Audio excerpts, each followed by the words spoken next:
விசாரணை தொடங்கியது ஆட்டம், சிக்கலில் விஜய், நெருக்கடியில் தமிழக வெற்றிக் கழகம் அப்படிங்கிற விஷயம்தான் இருக்குது. என்னங்கிறத பற்றி நம்ம பார்க்க போகிறோம். சிபிஐ விசாரணை அப்படிங்கிறதே தாவேகாவுக்கு மகிழ்ச்சியான ஒரு தீர்ப்பாக தானே, உத்தரவாக தானே பார்க்கப்பட்டது. எஸ்ஐடி அமைக்கணும்னாங்க, அதுவும் அமைச்சிட்டாங்க. சிபிஐ விசாரணை அமைச்சிருக்காங்க. மாநில அரசு அமைத்த ஒரு நபர் விசாரணை கமிஷன் கேன்சல் பண்ணிட்டாங்க. உயர்நீதிமன்றம் அமைத்த அசராக்கார் தலைமையிலான விசாரணை கமிஷன் கேன்சல் பண்ணிட்டாங்க. இதுதான் தாவேகாவுடைய கோரிக்கையாக இருந்தது. அப்படின் போது சிபிஐ விசாரணையால் விஜய்க்கு என்ன சிக்கல் அப்படிங்கிற கேள்வி வரும் இல்லையா? சிக்கல் இருக்குது. என்ன சிக்கல் அப்படின்னா, இந்த கரூர் துயர சம்பவம் விஜய்க்கு ஒரு பெரிய நெருக்கடி ஏற்படுத்தியிருக்கக்கூடிய நிலையில் இப்போ அடுத்த நெருக்கடியாக தமிழக வெற்றி கழகத்தில் உட்கட்சி பிரச்சனை அப்படிங்கிறதும் ஏற்பட்டிருக்கிறதா சொல்லப்படுகிறது. இதனால் இரட்டை சிக்கலில் விஜய் இருக்கிறதாகவும் சொல்கிறாங்க. கரூர் விவகாரம் தொடர்பாக தமிழக வெற்றி கழக தலைவர் விஜயை சீக்கிரமாகவே சிபிஐ விசாரிப்பாங்க, அதற்கான வாய்ப்பும் இருக்கிறது அப்படின்னு சொல்கிறாங்க. இந்த விவகாரத்தை சிபிஐ கையில் எடுத்திருக்கக்கூடிய நிலையில் விரைவில் விசாரணை வளையத்துக்குள்ளே விஜயும் கொண்டு வரப்படுவார். விஜய்கிட்டையும் சில தகவல்களை கேட்டு பெறுவாங்க அப்படின்னும் சொல்கிறாங்க. அதில் மிக முக்கியமானது என்ன அப்படின்னா, விசாரணை அப்படிங்கிற ரொம்ப தீவிரமாக போச்சு அப்படின்னா விஜயுடைய கால் ஹிஸ்ட்ரியை கூட சிபிஐ எடுத்துக்குவாங்க. அதுக்கான வாய்ப்பும் இருக்குது அப்படின்னு சொல்கிறாங்க. யார்கிட்ட சம்பவம் நடைபெற்ற போது பேசினார், என்ன நடந்தது அப்படிங்கிற மாதிரி நிறைய விஷயங்கள் ஆய்வு பண்ணுறதுக்காக அதையும் எடுப்பதற்கான வாய்ப்பு இருக்கிறது. சம்பவம் நடந்த அன்றைக்கி, அதற்கு அடுத்த நாட்கள், அதற்கு முன்னாடி நாட்கள்லாம் விஜய் யார்கிட்டலாம் பேசினார் அப்படிங்கிறத பற்றியும் விசாரிப்பாங்க. அப்போ இதிலே நமக்கு தெரிஞ்சிடும், ஒரு மொபைல் ஃபோன் அப்படிங்கிறது ப்ரைவேசி. அது ஒரு விசாரணை கமிஷன் ஒரு கஸ்டடிக்குள்ளே போகுது அப்படின்னா நிறைய அவங்கள பற்றிய தனிப்பட்ட தகவல்கள்லாம் அவங்க கைக்கு போகிறதுக்கான வாய்ப்பு இருக்குது. இதனால் தனிப்பட்ட ரீதியாக விஜய்க்கு ஒரு சிக்கல் ஏற்படுறதுக்கான வாய்ப்பும் இருக்குது. சிபிஐக்கு அதுக்கு அதிகாரமும் இருக்குது. மொபைல் ஃபோனை வாங்கி டேட்டா, அந்த கால் ஹிஸ்ட்ரியெல்லாம் கூட பார்க்கலாம், அந்த தகவல்கள்லாம் கூட, அந்த டேட்டாலாம் கூட எடுக்கலாம் அப்படிங்கிற ஒரு அதிகாரம் இருக்கும்போது அதற்கான வாய்ப்பும் இருக்கிறதாக சொல்லப்பட்டது.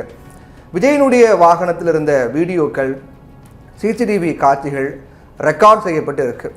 அந்த காட்சிகள் சோதனை செய்யப்படும். இந்த விசாரணை வைத்து விஜய்க்கு டெல்லி செக் வைக்கும் அப்படிங்கிறாங்க. இதுதான் சிபிஐ விசாரணையுடைய பின்னணியாக இருக்கக்கூடிய திட்டமாக இருக்குது அப்படின்னும் ஒரு கருத்து சொல்லப்படுது. இந்த நெருக்கடி காரணமாக விஜய் அரசியல் விஷயங்களை ஒரு சுயமாக இனி அவர் பாஜகவை தாக்கி பேசினார், திமுக தாக்கி பேசினார், அதிமுக தாக்கி பேசினார். ஆனால் இந்த சம்பவத்துக்கு பிறகு அவர் சற்று அமைதியாக தான் போகணும், பேசும்போது கொஞ்சம் பார்த்து பேசணும் அப்படிங்கிற மாதிரி ஒரு சூழல், ஒரு நெருக்கடிங்கிறது விஜய்க்கு ஏற்படும். அதில் மாற்று கருத்தே கிடையாது. பல அமலாக்கத்துறை, சிபிஐ, வருமான வரித்துறை வழக்குகள் காரணமாக பல அரசியல் கட்சி தலைவர்கள் எல்லாமே பாஜகவோட நெருக்கமாக இருக்காங்க. அதே ஒரு அழுத்தம் விஜய்க்கும் நடக்கும், அதற்கான வாய்ப்பும் இருக்குது அப்படின்றாங்க.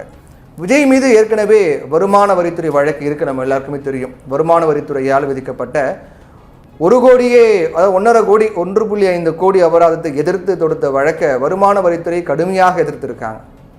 2015-16 அந்த நிதியாண்டில் பார்த்தோம் அப்படின்னா 15 கோடி கூடுதல் வருமானத்தை தாமாக முன் தெரிவிக்காததற்காக இந்த அபராதம் விஜய்க்கு விதிக்கப்பட்டது.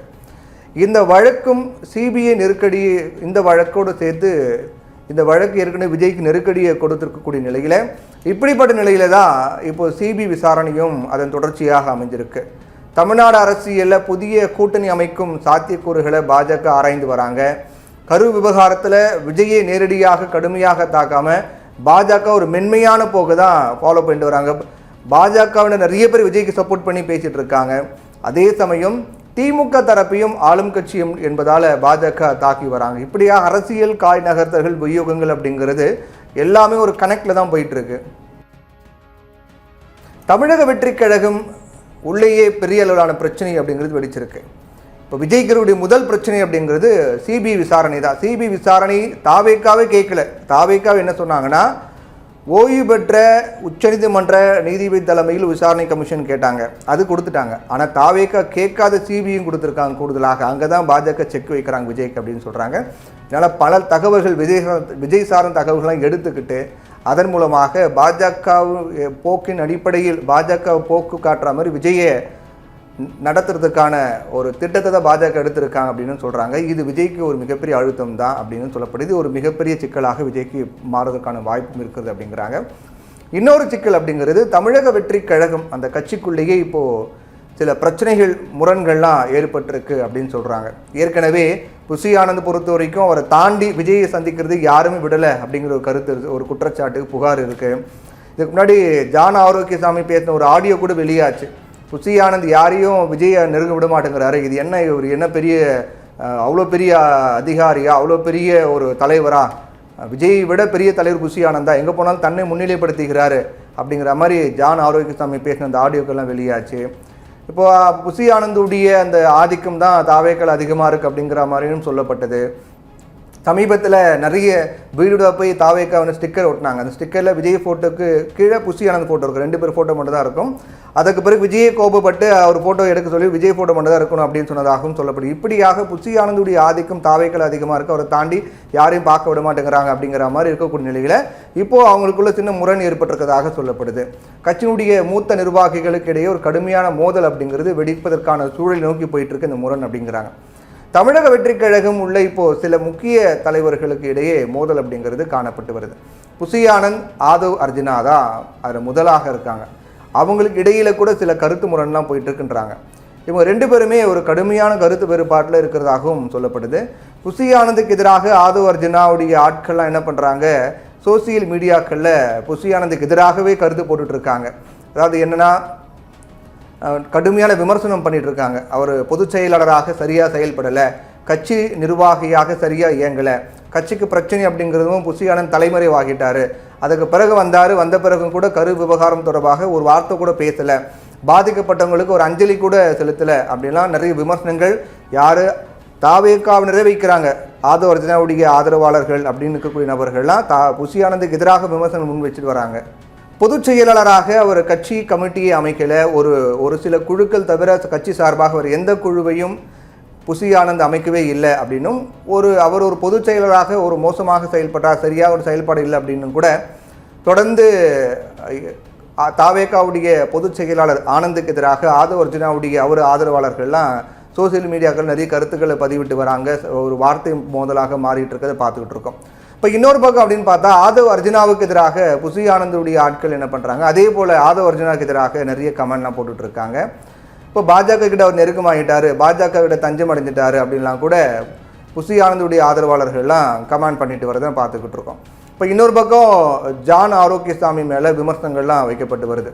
ஜான் ஆரோக்கியசாமி விஜயை தவறாக வழிநடத்துகிறாரு, அவர் தவறான ஆலோசனைகளை கொடுக்குறாரு, ஒரு மோசமான முடிவுகள் எடுக்கிறாரு அப்படின்லாம் கூட ஜான் ஆரோக்கியசாமி மீது விமர்சனங்கள்லாம் வைக்கப்பட்டு வருது. இப்போ இன்னொரு பக்கம் என்னன்னா, அருண் கட்சிக்கு வந்த பிறகு எந்த ஒரு முடிவும் எடுக்கலை, ஒரு நிர்வாகியாக அவர் சரியாக செயல்படலை, அவருடைய முடிவுகள் முறையாக இல்லை, அவர் செயல்படக்கூடிய விதம் தவறாக இருக்குது அப்படின்லாம் கூட விமர்சனம் முன்வைக்கப்பட்டிருது.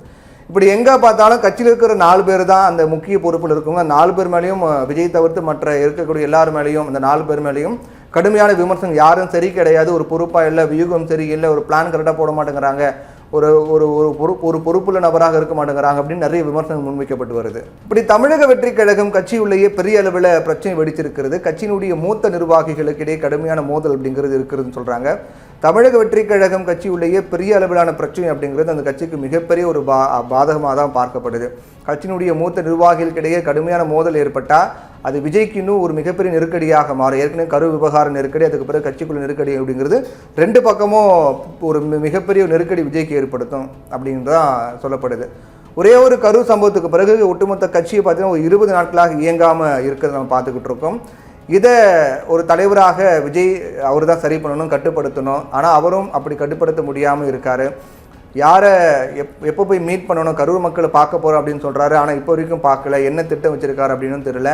ஆனால் அப்பப்போ தாவேக்காவுடைய பனையூர் அலுவலகத்தில் நிர்வாகிகள்லாம் மீட் பண்ணி ஆலோசனைகள் மீட்டிங்லாம் போய்கிட்டு இருக்கு.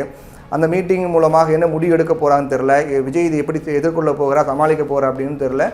ஏன்னா ஒரு சம்பவம், இப்போ சட்டப்பேரவையில் முதலமைச்சர் மு க ஸ்டாலின் விஜயுடைய தாமதம் தான் இந்த நெரிசலுக்கு காரணம் அப்படின்னு சொல்கிறாரு. இதுவே ஒரு கட்சியாக இருந்தால் என்ன பண்ணுவாங்க, உடனடியாக அந்த விமர்சனத்துக்கு அந்த கருத்துக்கு எதிர்கருத்து சொல்லுவாங்க, நாங்கள் காரணம் இல்லைன்னு சொல்லுவாங்க, அதை மறுப்பாங்க, இல்லாட்டி எதிர்கருத்து சொல்லுவாங்க. ஆனால் தாவேக்கா தரப்புலேருந்து யாருமே ஒரு செய்தியாளர் சந்திப்பு நடத்த மாட்டேங்கிறாங்க, ஒரு தொடர்பான ஒரு உடனடியாக பதிலும் கொடுக்க மாட்டேங்கிறாங்க. எதுவுமே பண்ணாமல் இருக்கிறது தான் ஒரு மிகப்பெரிய ஒரு அதிருப்தியாக தாவேக்காவுக்குள்ளே பார்க்கப்படுது.